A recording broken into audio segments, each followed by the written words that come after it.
मेरा हाँ, पति साइड में था, एक इंसान है, उसने उसको गोली मार दी। यहाँ पे उसने बोला कि शायद मुस्लिम नहीं है, उसने उसको गोली मार दी। अरे नहीं हम लोग फौज है, हम लोग बैठो हम लोग फौज है, बैठो चलो। बच्चे को अरे हम लोग फौजी हैं, कुछ नहीं करेंगे। मैं तुम्हें नहीं मारूंगा, जाओ मोदी को ये बताओ। तस्वीरों में दिख रहा शख्स जिंदा होता अगर वो हिंदू नहीं होता, क्योंकि मारने वालों ने मारने से पहले उसके राज्य के बारे में नहीं पूछा, उसकी भाषा के बारे में नहीं पूछा उसकी जाति के बारे में नहीं पूछा, सिर्फ एक सवाल कि क्या तुम हिंदू हो, और उसके बाद धड़ाधड़ गोलियां सीने में चला दी।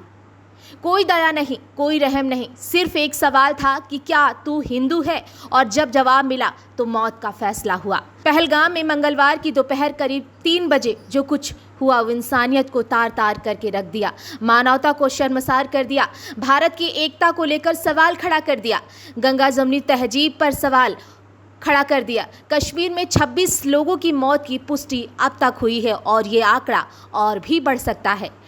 लेकिन ये 26 लोगों की मौत किस तरह हुई है, अगर ये आप जानोगे तो यकीन मानिए आपकी रूह कांप जाएगी, इंसानियत से आपका विश्वास उठ जाएगा। गोली चलाने वाले टूरिस्टों के पास जाते हैं और उनसे कहते हैं कि अपनी पैंट उतारो, हम देखना चाहते हैं कि तुम हिंदू हो या मुसलमान, और जब कन्फर्म हो गया तब गोली मार दी। भारत में अक्सर हम गंगा जमनी तहजीब की बात करते हैं और ये कहते हैं कि मजहब नहीं सिखाता आपस में बैर रखना, लेकिन आज इस देश में ऐसे बहुत सारे लोग हैं जो सवाल पूछ रहे हैं कि गोली मारने वाले अगर किसी मजहब से नहीं आते तो मजहब क्यों पूछ रहे थे और गोली क्यों मारी। बड़ा अफसोस हो रहा है। पहलगाम में हुए खौफनाक आतंकी हमले ने देश को हिलाकर रख दिया है। आतंकियों ने पर्यटकों को निशाना बनाया है, जबकि अमूमन ऐसा होता नहीं है। जो इस हमले के ठीक बाद दिल दहला देने वाली तस्वीरें और वीडियो सामने आ रहे हैं, उसे देखकर हर कोई तड़प रहा है और रो रहा है। आतंकियों की इस कायराना हरकत पर देश भर में लोगों में गुस्सा है। आतंकी हमले के बाद प्रधानमंत्री नरेंद्र मोदी भारत वापस लौट आए हैं और आते ही उन्होंने एयरपोर्ट पर एनएस डोभाल और विदेश मंत्री एस जयशंकर से बैठक कर हमले की जानकारी ली। इसके अलावा पीएम मोदी सीसीएस सुरक्षा मामलों की कैबिनेट समिति की बैठक भी बुलाई है। ये बैठक आज शाम 6 बजे नई दिल्ली स्थित पीएम आवास पर होगी। इस बैठक में केंद्रीय गृह मंत्री अमित शाह भी शामिल होंगे। फिलहाल वो पहलगाम दौरे पर हैं। उनके दिल्ली वापस लौटने के बाद ही शाम को ये बैठक होगी।